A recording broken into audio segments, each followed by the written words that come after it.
great day to you, ladies and gentlemen. Magandang araw sa inyong lahat. I'm Francis Chavez of ISA. And masyado akong excited kasi pag-uusapan po natin ngayon yung patungkol sa ating mga products na may nilalaman na tinatawag na AFA. Makikita po ninyo ang products ng ISA, meron makikitang words na AFA dito. AFA. Okay. Dito rin sa ating Vita Cafe, AFA. Sa ating Vita Leaf, AFA. So ano ba yung AFA na yan? At dito sa Vita Brew, AFA. What is AFA? AFA stands for Afanezomenon Floss Aquae. Mahirap po siyang bigkasin, that's why we only call it in its short acronym AFA. Okay, ngayon, the one who's going to discuss about AFA in all our products is a doctor who is very celebrated, especially dito sa tinatawag na alternative medicine. Siya po ay traditional doctor, pero pinopromote po niya yung alternative medicine. At sobrang dami ng credentials that we really tend to believe in all that what he says. Tulad nito, he is a life member of the Philippine Society for Microbiology. He is also a life member, a national officer, and the convention chairman, and also the PRO or PR officer of the Philippine College for Advancement in Medicine. And most of all, siya po ay awardee ng Indian Board of Alternative Medicine.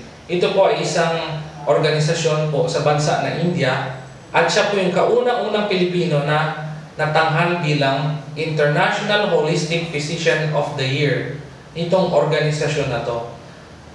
Isang Amerikano, isang taga-Europe ang nanalo niyan, and for the first time, and the one and only Filipino na nakapagkuhan ng ganyang tanghal ay itong ating guest ngayon.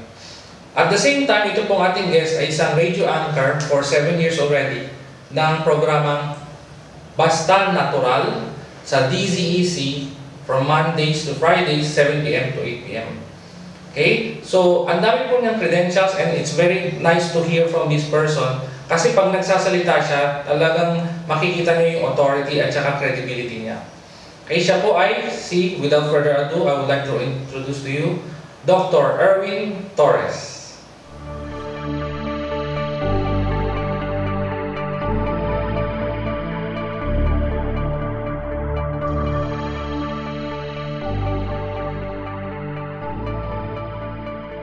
Nung mga nakaraan pa, talagang sikat na dito sa atin yung mga green products. Sumikat yung spirulina, chlorella, at iba't iba pa. Pero nung lumabas itong AFA, pinakilala ito sa akin ng isa kong kaibigan at nasubukan natin, ginamit natin sa clinic.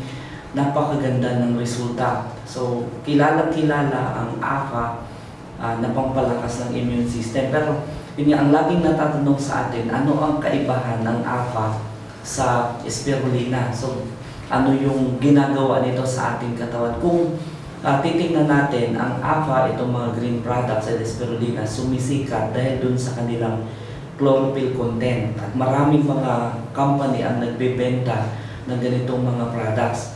Kung ipapagkumpara natin, ang AFA ay napaka-superior compared sa spirulina kung pag-uusapan ang chlorophyll content. Kasi for every 10 grams ng green products, let's say AFA and spirulina, sa spirulina, meron siyang around 115 milligrams ng chlorophyll. Ngayon kung AFA, nasa halos 300 milligram, ganun kataas, so more than 200% ang component ng chlorophyll. So kilala natin ang chlorophyll sa detoxification ng ating katawan. Kasi ngayon, ito yung talagang kailangan natin, yung pagdidetox. So maganda yung effect ng AFA sa ating katawan in terms of detoxification. At the same time, kung titingnan yung mga component like yung carotenoids, napakaganda ng component ng AFA. Although kung titingnan natin sa carotenoids effect,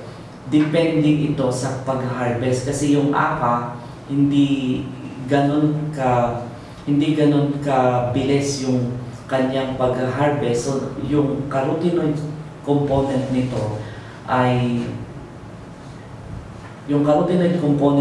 mas maganda compared sa spirulina dahil sa yung processing niya, yung freeze drying, mas mabilis siya na nabipreserve kaya mas napapakinabangan at mas maganda yung effect sa ating katawan. At madaming mga research, kung titingnan yung mga research about sa immune system, napakarami ng ginawa na tungkol sa APA. Halimbawa, kung pag-uusapan yung sa mga stem cells, kasi sumikat din ang APA before na ginamit nga nila as parang stem cell, pero as a stem cell enhancer, meron siyang mga growth factor na nakakatulong para yung ating NK cells or natural killer cells ay ma-enhance. So sa mga study na ginawa, yung APA sa NK cells, nakita yung migration effect. So mas maganda yung effect ng APA compared sa spirulina. So walang direct effect ang spirulina sa ating NK cell migration. Kung pag-uusapan yung macrophage activity, merong polysaccharide ang spirulina na nakaka-stimulate ng activity ng macrophages, pero yung potency nito is just 1/4 lang compared sa potency ng nandun sa APA. Kasi nakita na ang bilis maka-stimulate ng macrophages at ito yung napaka-importante sa ating immune response. So dun sa lymphocytes, sa ating mga T-cell, yung mga immune cells, talagang mabilis ang effect sa APA compared sa spirulina na walang effect sa lymphocyte mobilization. Kung pag-uusapan yung effect sa free radical production, napakabilis ng epekto ng APA compared sa spirulina. Kaya nga, masabi natin na ang APA ang greenest foods na available ngayon. Madaming mga epekto ang nakita ko sa APA kasi dati gumagamit din ako ng spirulina nung wala pa yung APA. Ako, way back high school, college days, umiinom ako ng spirulina. Pero nung na-encounter ko yung APA, talagang nakita ko yung magandang epekto nito. Kung pag-uusapan yung mga anti-inflammatory properties, napakabilis na makatanggal ng inflammation. May mga study about phycocyanin component ng APA na ito'y napakaganda na isang potent siya na COX-2 inhibitor. So ito yung napakagandang anti-inflammatory remedy. So yung phycocyanin component ng spirulina hindi ganun kaganda kasi laging nakadepende tayo kung tingnan natin yung mineral component ng dalawa superior ng halos more than 200% yung APA compared sa spirulina. Sa iba pang mga study na ginawa, like sa lipid profile natin, maganda yung epekto ng APA, although pareho sila na merong omega-3 fatty acids. Kaya lang yung sa spirulina, napaka-konti ng omega-3 fatty acids compared dun sa APA. Sa isang study na ginawa sa Harvard, mayaman sa omega-3 fatty acids na ito'y nakakatulong sa prevention ng cardiovascular diseases at dun sa depression, para din dun sa mga may ADHD. Ito yung mga problema natin ngayon. At iba pang mga yung mga inflammatory condition. So madaming mga research at talagang nakita nila na superior talaga yung APA. Ang isang malaking concern natin ngayon ay yung stress. So kung pag-uusapan yung stress, may epekto ito sa ating blood sugar, humihina yung ating adrenal glands, at nakikita natin yung mga iba't ibang mga products ngayon na talagang ang sinasabi nila itong anti-stress, pero walang mga direct studies. Ang APA ay napatunayan na merong PEA, yung phenylethylamine amine, na ito yung anti-stress. It's a natural endogenous modulator ng ating ng ating nervous system, na ito'y nakakatulong para tayo ay ma-relax. So malaking factor na nare-relax tayo dahil sa pag-inom ng APA. Kaya nga napakaganda ng epekto ng APA. So nakita ko sa clinic iba't ibang mga epekto. Yung kaibigan ko ay 12 years na hindi na nag-expect na magkaka-baby. So inintroduce ko sa kanya itong APA para maayos yung kanyang hormones.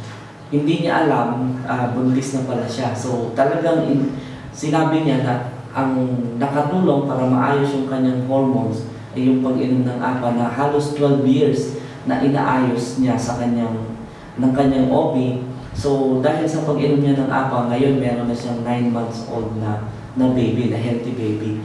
So sa iba pang mga experience ko like sa hormonal problem, madaming mga yung mga irregular ang menstruation, madami akong na-encounter mga bata pa 17 to 18 years old na binibigyan ng pills para maayos yung hormones.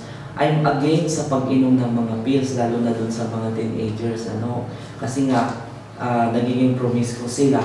So binibigyan ng APA at nakita ko yung epekto na in just 2 weeks ng pag-inom, na i-improve yung kanilang hormones, naaayos yung kanilang menstrual cycle. Kaya talagang ang ganda ng epekto nito sa hormones. Kaya nga, kung ipapagkumpara with other products, talagang superior, lalo na sa mga green products, superior ang APA.